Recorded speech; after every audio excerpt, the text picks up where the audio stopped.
Start करेंगे हम शिवपुरी से। शिवपुरी की अगर हम बात करें तो शिवपुरी डिस्ट्रिक्ट जो है वो भी ग्वालियर डिवीजन के अंदर ही आती है। तो देखते हैं हम यहाँ पर historical background of Shivpuri. First of all हम देखते हैं कि आखिर इस डिस्ट्रिक्ट का नाम शिवपुरी क्यों पड़ा। तो शिवपुरी के बारे में अगर हम देखें तो शिवपुरी को सीपरी के नाम से भी जाना जाता है। क्या नाम कहा मैंने यहाँ पर? सीपरी। कि शिवपुरी जो है उसे सीपरी के नाम पर भी जाना जाता है। आखिर क्या रीजन है कि इसका नाम जो है वो शिवपुरी पड़ा? तो शिवपुरी में माना जाता है कि यहाँ पर भगवान शिव का निवास हुआ करता था, इसी वजह से इस जगह का नाम पड़ा है शिवपुरी। उसके अलावा शिवपुरी में हमने कई सारी चीजें और देखी है कि सिंधियाओं की समर कैपिटल भी हुआ करता था आपका शिवपुरी। तो नेक्स्ट थिंग आपको यहाँ पर रखनी है Scindias summer capital. Other than this अगर हम बात करें एंशिएंट नेम्स की तो शिवपुरी का एंशिएंट नेम्स में आपने एक सीपरी देखा। अदर देन दिस इसे नरवर के नाम से भी जाना जाता है।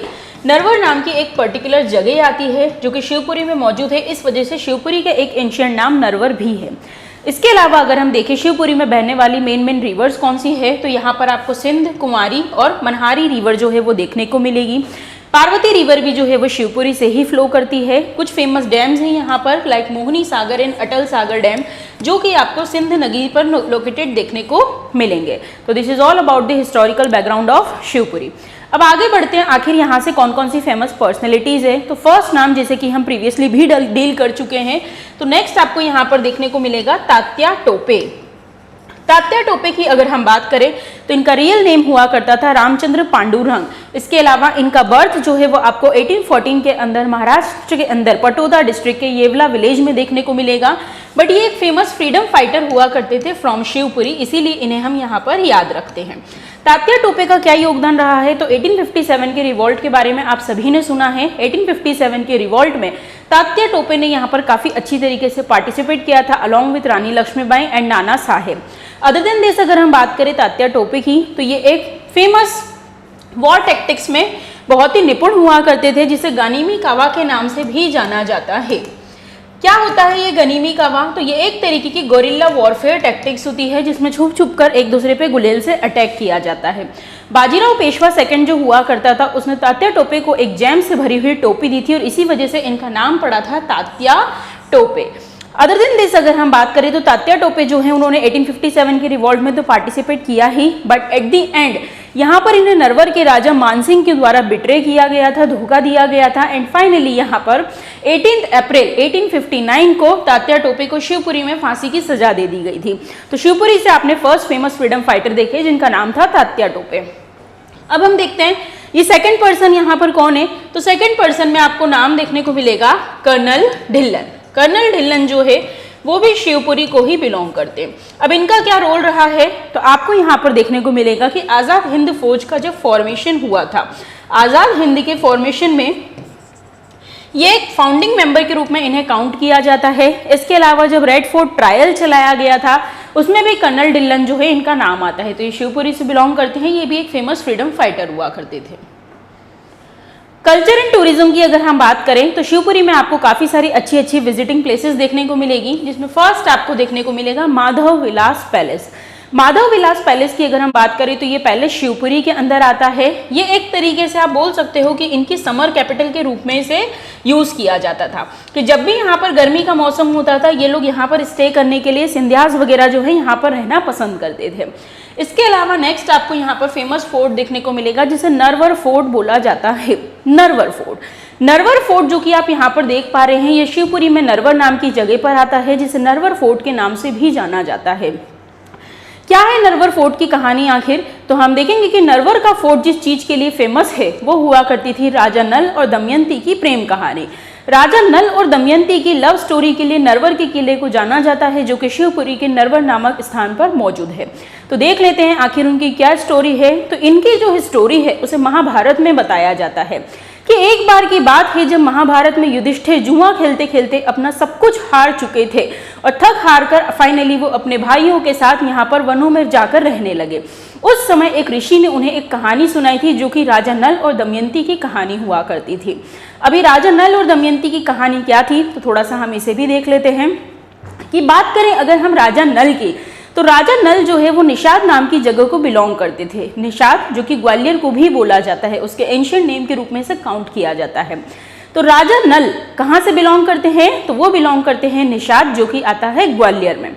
एंड अगर मैं बात करूं दमयंती की, तो दमयंती आपको महाराष्ट्र में विदर्भ नाम का एक एरिया देखने को मिलेगा। वहां पर राजा भीम की बेटी हुआ करती थी। तो आपको देखने को मिलेगा यहाँ पर राजा नल, जो कि आपको निषाद ग्वालियर वाले एरिया में देखने को मिलेंगे। वो राजा वीरसेन के बेटे हुआ करते थे एंड उनका विवाह यहाँ पर होता है विदर्भ क्षेत्र में राजा भीम की बेटी दमयंती से। बट आखिर ये दोनों कैसे मिले? तो इनकी कहानी बहुत ही इंटरेस्टिंग है। हम यहाँ पर देखते हैं कि क्या कहानी है इनकी। तो माना जाता है कि जो राजा नल निषाद के रहने वाले हुआ करते थे, उनके चर्चे दूर दूर तक हुआ करते थे कि जब भी लोग निषाद से विदर्भ की ओर जाते थे, वहां जाकर उनकी वीरता का बहुत ही ज्यादा बखान किया करते थे, उनकी प्रशंसा किया करते थे। और यही प्रशंसा सुनते सुनते एक दिन रानी दमयंती के कहानों में भी पड़ती है और वो भी ये सब प्रशंसा सुनकर काफी आश्चर्यचकित होती है और वो भी उनकी तरफ आकर्षित होती है, अट्रैक्ट होती है। उसके बाद की बात है यहाँ पर कि राजा नल जो हुआ करते थे, उन्हें भी सिमिलर कहानियां पता चलती थी कि विदर्भ में एक रानी है जो कि बहुत ही सुंदर है, उसके जैसी आज तक कोई रानी ही नहीं हुई, एक हीरे के समान है, एक रत्न के समान है। इस तरीके से दोनों एक दूसरे की प्रशंसा सुनकर काफी खुश हुआ करते थे, काफी अट्रैक्ट हुआ करते थे और मन ही मन दोनों एक दूसरे को यहाँ पर प्यार भी करने लगे थे। अब उसी बीच की बात है कि एक समय राजा नल जो है वो कहीं पर जा रहे थे और उन्होंने हंसों का काफी बड़ा झुंड देखा। तो जैसे ही उन्होंने हंसों का झुंड देखा, वो बहुत ही एक्साइटेड हो गए और उन हंस को पकड़ने के लिए लगे। जैसे ही उन्होंने हंसों को पकड़ने की कोशिश करी, तो हंसों ने तुरंत कहा कि हे राजा, हमें बख्श दीजिए, अगर आप हमें छोड़ देंगे तो हम रानी दमयंती को जाकर आपकी वीरता की ऐसी ऐसी कहानियां सुनाएंगे कि वो आपसे विवाह करने के लिए तुरंत तैयार हो जाएगी। और राजा नल यहाँ पर बहुत ही खुश हो गए और उन्होंने कहा ठीक है, और उन्होंने उन हंसों को छोड़ दिया। वो हंस चले गए विदर्भ में जाकर उन्होंने रानी दमयंती के सामने काफी प्रशंसा करी राजा नल की और बताया कि जैसे सुंदरता में आप किसी रत्न के समान हैं, वैसे ही अगर हम बात करें राजा नल की, तो वो भी यहाँ पर आप बोल सकते हो एक आभूषण के समान है, एक जेवर के समान है कि वो भी बहुत ही वीर और बहुत ही साहसी पुरुष है, बहुत ही सुंदर दिखते हैं। रानी दमयंती ये बात सुनकर उनके विचारों में और खो गई। अब दिन रात वो इस बारे में बहुत सोचने लगी कि कैसे भी कर वो यहाँ पर राजा नल से मिलना चाहती थी। अब उनकी हालत धीरे धीरे खराब होने लग गई। अब रानी दमयंती की जो भी साथ में सहेलियां हुआ करती थी, एक दिन उन्होंने उनके पिताजी को बताया, जिनका नाम था राजा भीम। तो विदर्भ के राजा भीम को बताया जाता है कि जो आपकी पुत्री है, जिनका नाम है दमयंती, वो दिन पर दिन अपना स्वास्थ्य खराब करे जा रही है और राजा नल के प्रति खुद को जो है यहाँ पर बोल सकते हो आपकी कष्ट में डाल रखा है उन्होंने। वो दिन रात उन्हें ही याद करती है, उन्हीं का स्मरण करती रहती है। तो राजा भीम ने डिसाइड किया कि मेरी पुत्री जो है वो विवाह के योग्य हो चुकी है, तो मैं मेरी बेटी के लिए एक स्वयंवर यहाँ पर रखूंगा। अब सभी लोगों को जो है यहाँ पर आमंत्रित किया जाता है, जिसके अंदर यहाँ पर नारद जी को भी बुलाया जाता है, इंद्रलोक से देवी देवताओं को सभी को बुलाया जाता है कि भीम राजा की जो पुत्री है रानी दमयंती, जो कि बहुत ही खूबसूरत है, उसके लिए देवी देवताओं को भी बुलाया जा रहा है कि वो भी आकर इस स्वयंवर में जो है वो शामिल हो। अब जैसे ही देवी देवताओं को इस बारे में पता चला, तो उन्होंने राजा नल को चुना और राजा नल को बुलाकर उन्होंने कहा कि आपके लिए हमारे पास एक योजना है कि उस योजना के चलते आपको ये करना है कि आपको अपना भेष बदलकर एक राजदूत के रूप में विदर्भ में जाना होगा और विदर्भ में जाकर आपको रानी दमयंती के सामने एक्टिंग करनी होगी और हमारा प्रस्ताव आपको वहां पर लेकर जाना होगा। तो राजा नल ने यहाँ पर इंद्र देवता से कहा कि भाई, जो व्यक्ति किसी महिला से यहाँ पर शादी करना चाहता है, वो आखिर किसी और का संदेश वहां पर कैसे भेजेगा और उस रानी को कैसे छोड़ेगा? तो मैं तो कदाचित ये बिल्कुल भी नहीं कर पाऊंगा। एज अ रिजल्ट यही डिसाइड होता है, सारे देवी देवता और राजा नल वगैरह जो है वहां पर पहुंचते हैं। जब वहां पहुंचते हैं तो कई सारे लोगों ने यहाँ पर राजा नल की वेशभूषा धारण कर रखी थी और उन्हीं का रूप भी ले रखा था। बट रानी दमयंती उन्हें इतना प्यार करती थी कि वो उन्हें आंखों में देखकर ही पहचान गई। उन्होंने तुरंत उन्हें पहचान लिया और उनसे विवाह कर लिया। अब इस स्वयंवर में रानी दमयंती और राजा नल का विवाह तो हो जाता है, दोनों खुशी खुशी यहाँ पर रहने लगते हैं और वापिस अपने एरिया में चले जाते हैं, जो कि होता है निषाद। अब भाई निषाद में वो लोग चले गए, निषाद में जाकर वो लोग खुशी खुशी रहने लगते हैं। और एक समय की बात आती है कि यहाँ पर जो राजा नल रहते हैं, उनका एक कजिन भाई रहता है जिसका नाम रहता है पुष्कर। वो पुष्कर एक दिन इन्हें यहाँ पर जुआ खेलने के लिए आमंत्रित करता है। वैसे तो राजा नल में कोई बुराई नहीं थी, बट चूंकि उनके भाई ने इनवाइट किया है तो वो यहाँ पर चले जाते हैं। वो पुष्कर के पास चले जाते हैं और वहां जाकर वो जुआ खेलने लगते हैं। धीरे धीरे धीरे धीरे कर कर उस दिन किस्मत अच्छी नहीं रहती है, वो अपनी एक एक चीज यहाँ पर हारने लगते हैं। वो अपना सब कुछ, अपना जो भी राजपाट वगैरह होता है सब कुछ दाव पर लगा देते हैं। और ये बात जो है रानी दमयंती देख रही होती है और वो डर जाती है और डर के मारे अपने दोनों बच्चों को जो है अपने नाना के यहाँ भेज देती है विदर्भ में। एंड फाइनली यहाँ पर डिसाइड होता है कि राजा नल जो है वो अपना सब कुछ यहाँ पर छोड़ देंगे और मात्र एक जोड़ी कपड़े के अंदर अपना राजमहल छोड़कर चले जाएंगे। अब चूंकि रानी दमयंती तो उनकी पत्नी थी, तो वो भी उन्हीं की बात का अनुसरण करती है, उसे ही फॉलो करती है और वो भी अपना सब कुछ छोड़कर मात्र एक साड़ी के अंदर उनके साथ राजमहल से बाहर निकल जाती है। दोनों निकल जाते हैं, जंगलों में जगह जगह जगह जगह भटकते रहते हैं। फिर एक बार की बात है, यहाँ पर ऐसा देखा जाता है कि जो राजा नल रहते हैं वो देखते हैं कि भाई रानी तो मेरी वजह से बहुत ही पीड़ा, बहुत ही कष्ट झेल रही है, बहुत परेशान है। तो वो देखते हैं कि यहाँ पर कुछ पंछी हैं जिनके जो पंख हैं वो सोने के हैं। तो वो चाहते हैं कि मैं इन पक्षियों को पकड़ लूँ और पक्षियों को पकड़कर मैं इन्हें बेच दूंगा तो कुछ पैसा आ जाएगा, जिससे हम दोनों अपना जो है अच्छे से जीवन यापन करने लगेंगे। तो राजा नल के पास मात्र जो उन्होंने एक वस्त्र पहन रखा होता है वो उसको भी उतारते हैं और उन पंछियों के ऊपर फेंक देते हैं कि उन पंछियों को जैसे ही पकड़ेंगे तो उन्हें बेचकर यहाँ पर वो कुछ ना कुछ पैसा जो है उसे कमा पाएंगे। बट किस्मत से ये होता है कि वो पंछी उनका वो एक जोड़ी वस्त्र लेकर भी यहाँ से उड़ जाते हैं। तो उनके साथ दिन पे दिन और बुरा बुरा होने लगा। दोनों थक हार कर एक पेड़ के नीचे जाकर लेट जाते हैं। जब वहां जाकर लेट जाते हैं तो रानी दमयंती जो है वो बहुत ही कमजोर हो चुकी थी, तो वो थक कर बिल्कुल बेहोश हालत में यहाँ पर सो जाती है।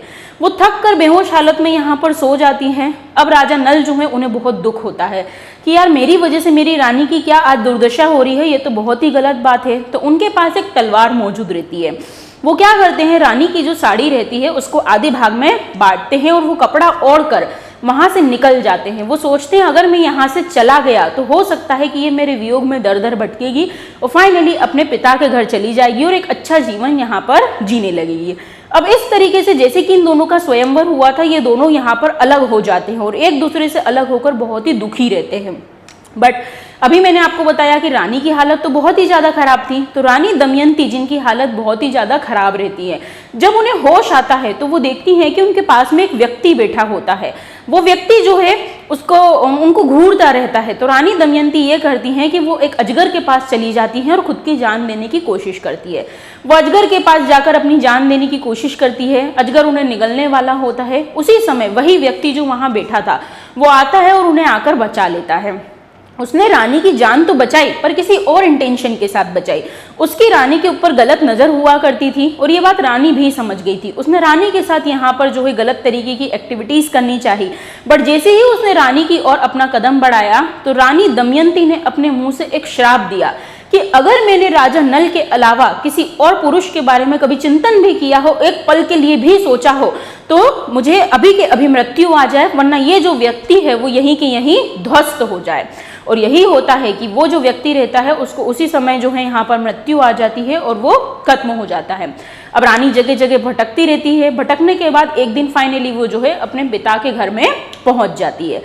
पिता के घर में पहुंच जाती है और माना जाता है कि रानी का जो सतीत्व हुआ करता था, अपने पति के प्रति उनकी जो लॉयल्टी हुआ करती थी, उसको देखते हुए धीरे धीरे सब चीजें ठीक होती है और एक दिन जो राजा नल है उनका समय भी अच्छा आ जाता है। फाइनली राजा नल की यहाँ पर वापसी होती है और दोनों साथ में खुशी खुशी रहने लगते हैं। और इन दोनों की प्रेम कथा के पीछे ही आपको शिवपुरी में ये किला देखने को मिलेगा जिसे हम नरवर के किले के नाम से भी जानते हैं। तो नरवर का किला जो है वो शिवपुरी में आता है और ये कौन से राजा रानी की कहानी को बताता है, तो ये बताता है राजा नल और रानी दमयंती की प्रेम कहानी को। अगला आपको शिवपुरी में देखने को मिलेगा जिसे जॉर्ज कैसल के नाम से भी जाना जाता है। क्या है ये जॉर्ज कैसल? तो जॉर्ज कैसल जो है उसे 1911 में बनवाया गया था बाय माधवराव सिंधिया फर्स्ट, जिसे ही मैंने आपको बताया था कि माधवराव सिंधिया प्रथम के नाम से भी जाना जाता है। तो माधवराव सिंधिया फर्स्ट के द्वारा इसे बनाया गया था जब इंग्लैंड के राजा जॉर्ज पंचम या जॉर्ज 5 जो है वो एक दिन के लिए शिवपुरी में स्टे के लिए आने वाले थे। उस समय यहाँ पर जॉर्ज कैसल भवन का जो है वो निर्माण करवाया गया था by Madhavrao Scindia first. Nextly आपको शिवपुरी में देखने को मिलेगा जाधव सागर लेक। ये भी यहाँ की एक काफी फेमस प्रसिद्ध लेक है जो कि शिवपुरी में मौजूद है।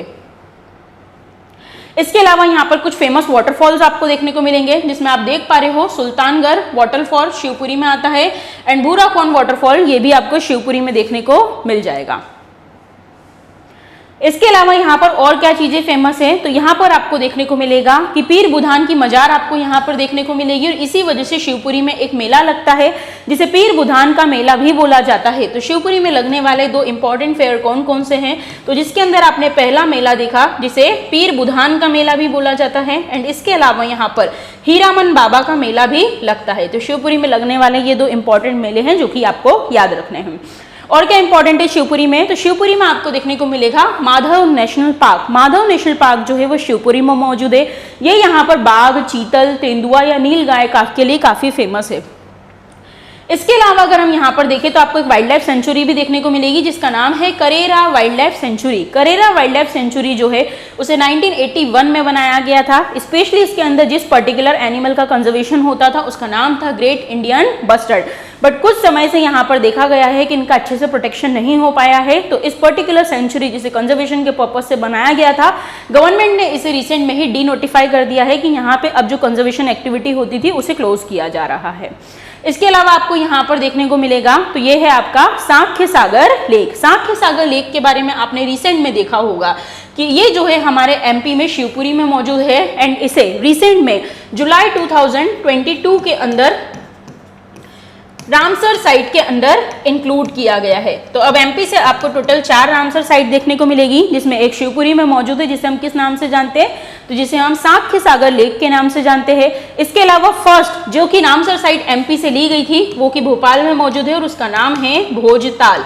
अदर देन दिस आपको इंदौर से 2 रामसर साइट देखने को मिलेगी, जिसमें एक आता है आपका सिरपुर लेक जो कि इंदौर में मौजूद है और एक आता है आपका यशवंत सागर लेक।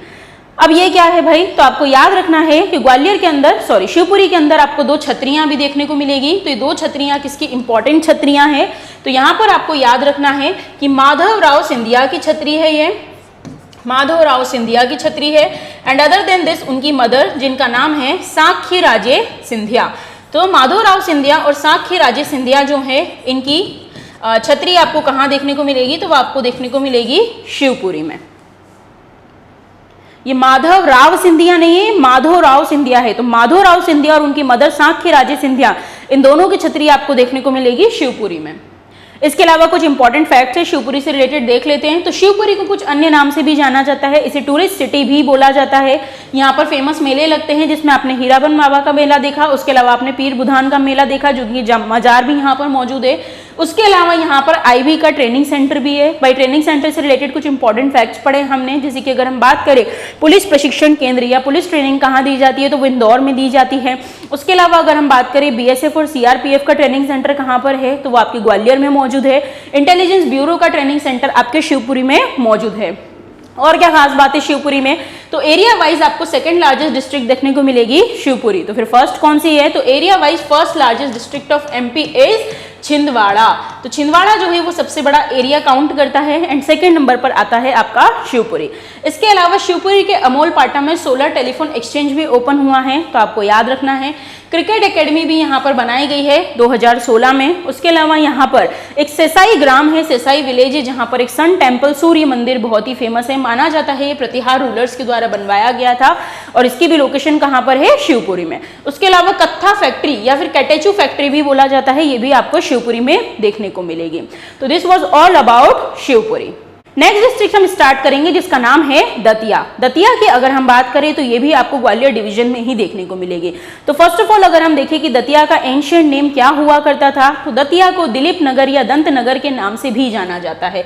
तो फर्स्ट ऑफ ऑल हम देख लेते हैं कि आखिर इसके एंशिएंट नेम्स क्या क्या हैं। सो एंशिएंट नेम्स की अगर हम बात करें तो भाई 2 नाम मैंने आपको अभी बताया, जिसमें मैंने आपको पहला नाम बोला दिलीप नगर, और दिलीप नगर के अलावा मैंने आपको बोला दंत नगर। सो दतिया जो है उसे दिलीप नगर या दंत नगर के नाम से भी जाना जाता है। इसके अलावा दतिया को लघु वृंदावन या मिनी वृंदावन भी बोला जाता है। अभी हम देखेंगे आखिर यहाँ पर क्या है, तो यहाँ पर आपको कई सारे फेमस टेम्पल्स देखने को मिलेंगे। अब बात करते हैं हम हिस्टोरिकल बैकग्राउंड की, तो यस, दतिया नाम का जो पर्टिकुलर डिस्ट्रिक्ट है उसकी नींव किसने रखी थी, तो इसकी स्थापना या इसका एस्टेब्लिशमेंट किया गया था बाय वीर सिंह बुंदेला। तो दतिया की नींव किसने रखी थी, तो वो रखी थी यहाँ पर वीर सिंह बुंदेला ने। एंड आने वाले समय में उन्होंने अपने बेटे को, जिसका नाम हुआ करता था भगवान दास बुंदेला, उसे दतिया नाम की ये particular Jagir they the. And Datia का फर्स्ट ऑफिशियल रूलर अगर यहाँ पर कोई बनकर आया तो वो कौन था? Bhagwan Das Bundela. So this is all about historical background of Datia. अब दतिया आखिर क्यों फेमस है? तो सभी बच्चे यहाँ पर जानते हैं कि दतिया में मोस्ट फेमस चीज है जिसका नाम है पीताम्बरा पीठ। ये माता जी का मंदिर यहाँ पर बहुत ही फेमस है, जिसमें अंदर आप देख पा रहे हैं कि यहाँ पर दतिया की माता जी जो हैं वो बहुत ही फेमस है, बगुलामुखी माता। एंड अदर देन दिस अगर हम यहाँ पर बात करें तो एक देवी जी और फेमस है जिन्हें धूमवती देवी के नाम से भी जाना जाता है। अब आखिर इसकी नींव किसने रखी थी? तो एक महाराज जी हुआ करते थे जिनका नाम था स्वामी गोलकवासी। उन स्वामी गोलकवासी ने दतिया के अंदर ये पीताम्बरा पीठ जो है इसका एस्टेब्लिशमेंट किया था, इसकी नींव रखी थी। उसके अलावा आपको दतिया के पीताम्बरा पीठ के अंदर एक फेमस शिव मंदिर देखने को मिलेगा जिसे वनखंडेश्वर मंदिर के नाम से भी जाना जाता है। दतिया का जो आपको पीताम्बरा पीठ देखने को मिलेगा, इसके जस्ट पास में एक फेमस किला भी है जिसे राजगढ़ के किले के नाम से जाना जाता है, जिसे राजा शत्रुजित बुंदेला के द्वारा यहाँ पर जो है वो स्थापित किया गया था। नेक्स्ट अगर हम देखें तो दतिया का फोर्ट जो है वो अपने आप में बहुत ही फेमस फोर्ट है। दतिया के फोर्ट को सतखंडा किला के नाम से भी बुलाया जाता है या पुराना किले के नाम से भी बुलाया जाता है। अब दतिया किले की नींव किसने रखी थी? तो दतिया का किला जो है वो एक स्पेशल पर्पस के साथ बुलाया गया था। भाई दतिया नाम की जो जगह है यहाँ पर मुगल्स ने भी विजिट करा है। तो आपने देखा कि इसकी नींव किसने रखी थी? तो नींव रखी थी वीर सिंह बुंदेला ने। तो वीर सिंह बुंदेला जो है उन्होंने मुगल्स के साथ अच्छे रिलेशन स्टैब्लिश करने की कोशिश करी, जिसके चलते जहांगीर ने एक दिन के लिए यहाँ पर विजिट किया था। तो जहांगीर को वेलकम करने के लिए एक किले का स्टैब्लिशमेंट किया गया था, जिसे आप दतिया का किला, पुराना किला या सतखंडा किला के नाम से भी जानते हो। तो क्या पढ़ा हमने? जहांगीर के वेलकम के लिए कौन सा किला बनवाया गया था? तो दतिया का किला बनवाया गया था। और किसने बनवाया था? वीर सिंह बुंदेला ने बनवाया था। उसके अलावा आपको देखने को मिलेगा कि ये जो पर्टिकुलर किला है ये आखिर कौन से आर्ट को शो करता है। भाई हमने कई सारे आर्ट देखे, जैसे जब हमने मांडव पढ़ा था तो हमने देखा हमें वहां पर अफगान आर्ट बहुत ज्यादा देखने को मिलेगा। सो दतिया के किले की अगर हम बात करें तो इसमें आपको राजपूत और मुगल आर्ट का जो है मिक्सचर देखने को मिलेगा।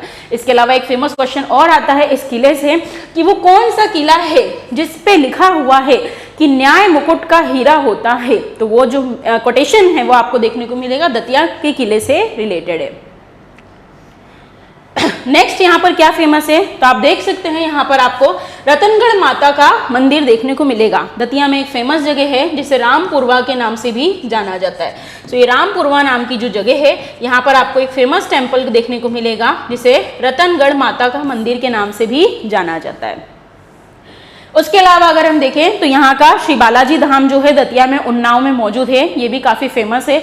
यहाँ पर ऐसी मान्यताएं मानी जाती है कि कोई व्यक्ति जो कि सालों से किसी रोग से ग्रसित हो, उसे कोई बीमारी हो बड़ी से बड़ी, तो यहाँ पर एक नदी बहती है जिसका नाम है पहुंच नदी। उस पहुंच नदी के अंदर अगर वो स्नान करता है, नहाता है और उसके बाद बालाजी मंदिर में जाकर सूर्य देवता के लिए जल चढ़ाता है तो उसके सारे रोग जो है वो खत्म हो जाते हैं। और ये कौन से मंदिर से रिलेटेड मान्यता है? तो बालाजी धाम जो कि उन्नाव में मौजूद है दतिया में। अदर देन दिस दतिया में आपको एक जैन आर्किटेक्चर भी देखने को मिलेगा। एक फेमस जैन टेम्पल है जिसे सोनगिरी टेम्पल के नाम से भी जाना जाता है, जो कि दतिया में मौजूद है। फेमस पर्सनैलिटीज की अगर हम बात करें तो दतिया में आपको देखने को मिलेगा यहाँ पर कि फेमस पर्सनैलिटी में नाम आपको देखने को मिलेगा जगदीप। ये जगदीप कौन है? तो आपने शोले मूवी देखी होगी और उस शोले मूवी के अंदर सुरमा भोपाली के नाम से किसी व्यक्ति को जाना जाता था और वो कौन थे? जगदीप। तो जगदीप जो है उनका बर्थ यहाँ पर दतिया में ही हुआ है। इसके अलावा अगर हम बात करें तो इनको और नामों से भी जाना जाता है। इन्हें सैयद इश्तियाक अहमद जाफरी के नाम से भी जाना जाता है and he belongs to Datia. Other than this अगर हम देखें तो और कौन सी फेमस पर्सनैलिटी है? तो आपको एक नाम देखने को मिल रहा है गुलाम मोहम्मद बख्श, बट आप इस नाम से इन्हें याद नहीं रख पाएंगे। तो ये आपको एक पहलवान नजर आ रहे हैं, तो बस ऐसे ही याद कर लो कि इनका नाम क्या है। तो इनका नाम है गामा पहलवान। गामा पहलवान की अगर हम बात करें तो भाई इनका बर्थ जो है वो दतिया में नहीं हुआ है, वो हुआ था अमृतसर में। बट इनकी जो रेसलिंग की ट्रेनिंग हुई है वो हुई है आपके दतिया से और ये बहुत ही बड़े रेसलर बन के उभरे हैं फ्रॉम दतिया। तो इन्हें किस नाम से बुलाया जाता है? गामा पहलवान। तो इनका रेसलिंग का करियर स्टार्ट हुआ था दतिया से। ट्रेनिंग के लिए जो दतिया के महाराज हुआ करते थे जिनका नाम था भवानी सिंह बहादुर, उन्होंने इन्हें इन्वाइट किया था एंड भविष्य में फिर उन्होंने ही इन्हें यहाँ पर रेसलिंग के लिए या फिर कुश्ती के लिए, पहलवानी के लिए जो है ट्रेनिंग दी एंड इन्होंने कई सारे इंटरनेशनल रेसलिंग चैंपियनशिप में भी पार्टिसिपेट किया है और इंडिया को जिताया है। इसके अलावा दतिया से रिलेटेड और क्या क्या फैक्ट्स हैं, तो बिल्कुल आपको याद रखना है कि 1907 में मध्य प्रदेश से पहली नगर पालिका अगर कहीं पर बनाई गई थी तो वो थी दतिया में। इसके अलावा गैस बेस्ड पावर प्लांट आपको दतिया के भांडेर में देखने को मिल जाएगा। बुंदेलखंड की सबसे ऊंची चोटी या हाईएस्ट पीक सिद्ध बाबा, ये भी कहां पर मौजूद है, दतिया में मौजूद है, जिसकी हाइट है 1172। उसके अलावा एरिया वाइज अगर हम बात करें तो सबसे स्मॉलेस्ट डिस्ट्रिक्ट जो है वो भी दतिया है। अभी हमने देखा कि एरिया वाइज सबसे बड़ी डिस्ट्रिक्ट कौन सी है, छिंदवाड़ा। सेकंड नंबर पर क्या आता है, शिवपुरी। सबसे छोटी डिस्ट्रिक्ट कौन सी है, दतिया, तो आपको ये याद रखना है।